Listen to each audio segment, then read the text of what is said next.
Et ma vidéo aujourd'hui, elle va être sur ce que vous pouvez faire lorsque vous n'avez pas envie de rentrer au travail.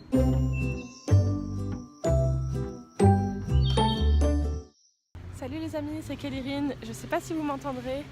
Je fais ma première vidéo en extérieur de la vie. C'est la première fois que je fais ça.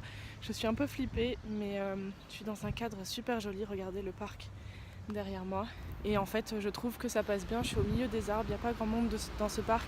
Et je me disais que c'était le cadre idyllique pour vous faire une petite vidéo. Je reprends le travail aujourd'hui après 2 semaines de vacances. C'est la rentrée et je suis sur le chemin. Et ma vidéo aujourd'hui, elle va être sur ce que vous pouvez faire lorsque vous n'avez pas envie de rentrer au travail. C'est... oui, c'est la vidéo que je choisis de faire aujourd'hui. Parce que je vais pas vous mentir, moi le matin quand je dois aller au travail, je suis pas à mon top niveau. Je traîne des pieds, je suis pas contente, ça commence la veille et j'ai toujours... tous les dimanches, j'ai le syndrome du lundi matin. Enfin, toute la semaine, j'ai le syndrome du lundi matin. J'ai le syndrome du le lendemain, je dois travailler, je suis pas bien.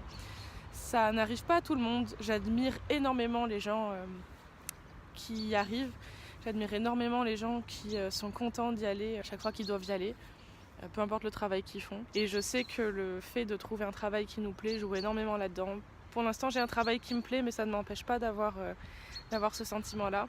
Donc je vais partager avec vous quelques petites choses que j'ai faites ce matin pour me faciliter un peu la tâche.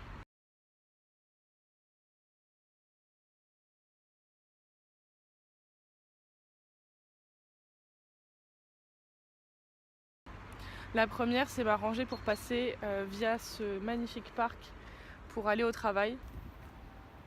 Parce que le fait d'être dans la nature, ça me fait toujours me sentir mieux. D'ailleurs, c'est un terme, je crois que ça s'appelle le Shirin-yoku, c'est un terme japonais.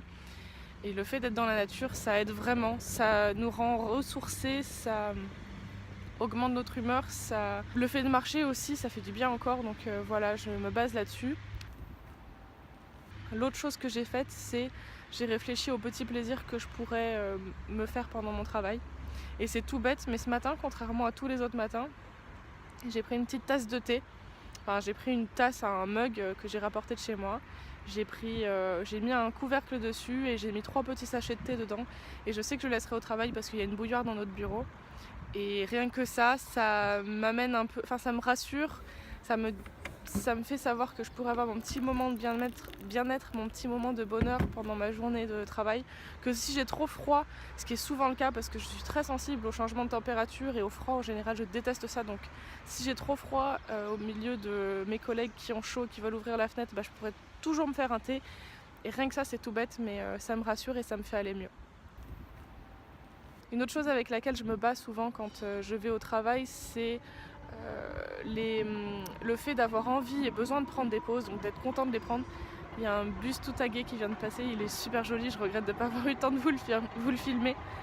Donc le fait de prendre des pauses et de regretter pendant ces pauses de ne pas pouvoir investir mon temps. Enfin, j'ai l'impression que les pauses, elles sont faites soit pour fumer, soit pour scroller, soit pour bavarder entre collègues. Et comme pour l'instant je viens d'arriver et que j'ai pas encore trop pris mes marques niveau collègues, etc., même si ça se passe plutôt bien pour l'instant, moi j'ai besoin d'avoir l'impression que j'investis mon temps et que je le perds pas. Et du coup j'ai aussi fait une liste de petites choses que je pourrais faire pour moi ou pour le projet que j'ai envie de monter, qui vont me permettre de faire pendant la journée les tâches que j'aurai pas le temps de faire ce soir ou le soir quand je rentre du travail, parce que comme vous le savez, j'ai un temps plein 40 heures et là il faut quand même que je continue à produire une vidéo par jour pour le reste du mois.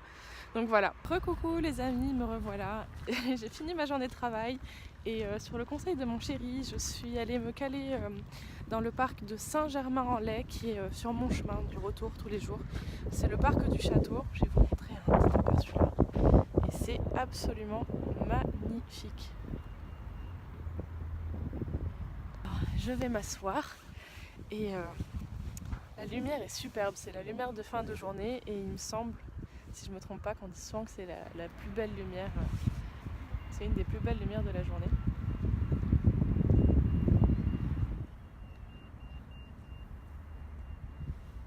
Et je fais, je suis toute jaune, enfin plus jaune que d'habitude, et je fais totalement face à ma peur en faisant cette vidéo parce que comme je vous l'ai dit ce matin, c'était la première vidéo que je filmais à l'extérieur, mais là c'est vraiment la première vidéo que je filme où il y a du monde autour.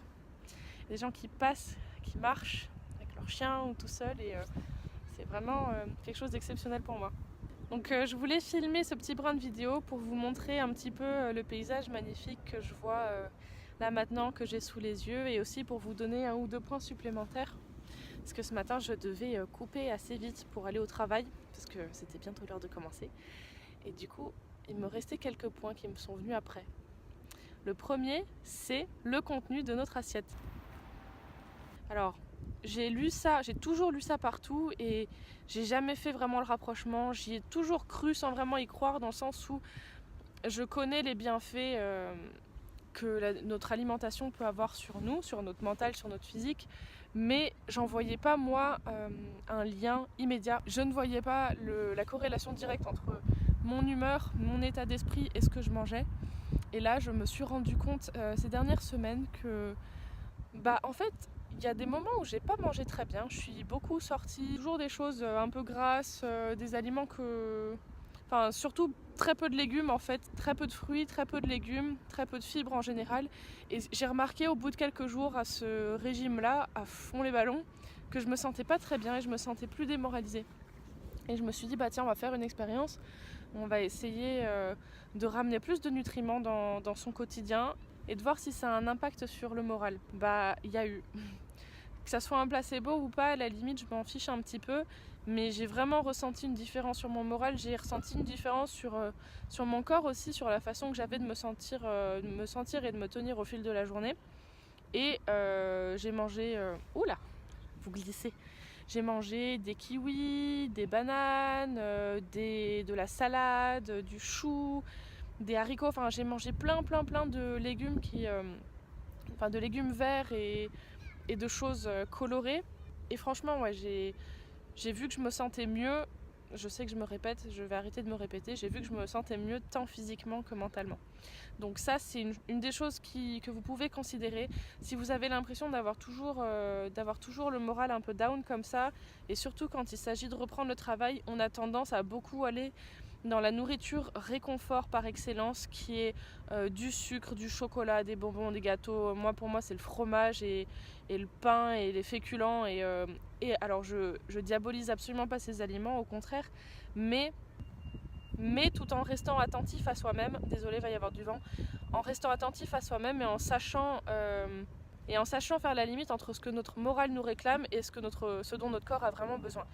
Donc choisir malgré tout, malgré les envies de burger et de croque au fromage quand on est déprimé, choisir des aliments qui sont riches en nutriments, des fruits, des légumes, des choses colorées, des choses peu transformées si possible, en rajouter autant qu'on peut et franchement vous verrez les résultats.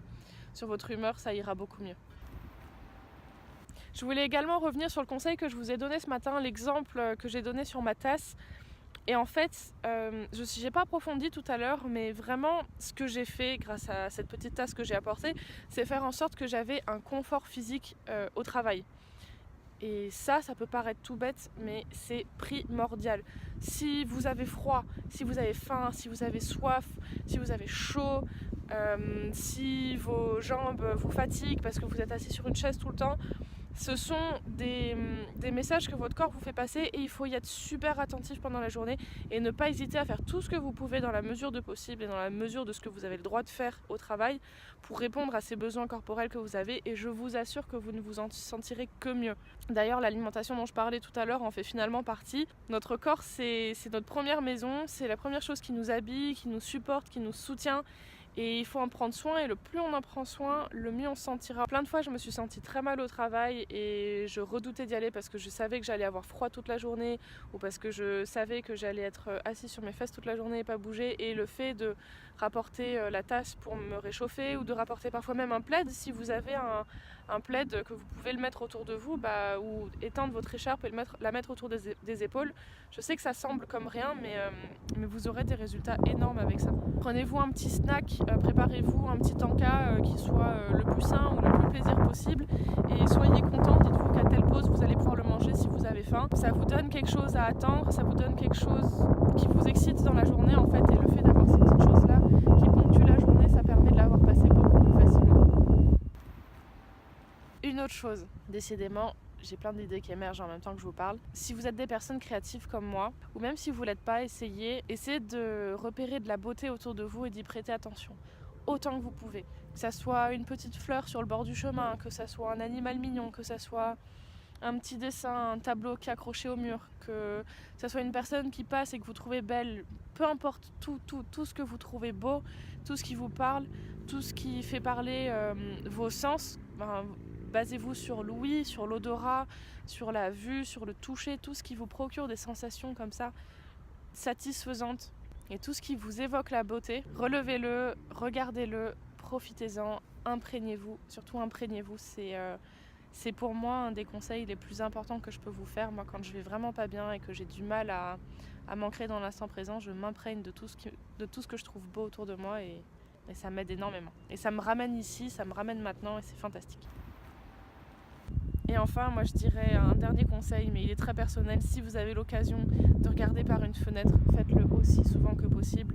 Prenez quelques secondes pour ne faire que regarder par la fenêtre, que ça. Regardez tout ce qui s'y passe, que ce soit des immeubles, que ce soit de la nature si possible, ou même un petit rayon de soleil, 3 pigeons qui roucoulent. Regardez-les, souriez intérieurement et ancrez-vous dans l'instant présent, parce que je sais qu'on le répète souvent et que c'est dur à faire, mais le fait de s'ancrer dans l'instant présent, ça nous permet vraiment d'être heureux. Allez, je vous fais de très gros bisous, je vous dis à demain pour une prochaine vidéo. J'espère que ces petits conseils vous auront aidé. Si c'est le cas, super, je suis contente. Si jamais vous avez d'autres conseils à partager au reste de la communauté, n'hésitez pas à les partager dans les commentaires, ça me ferait super plaisir et je suis sûre qu'il y a d'autres personnes que ça pourrait aider. Quant à moi, je suis ravie d'avoir relevé ce challenge aujourd'hui. C'est le début de ma carrière de youtubeuse. Non, je rigole. Je vous fais de très gros bisous et je vous dis à demain. Ciao!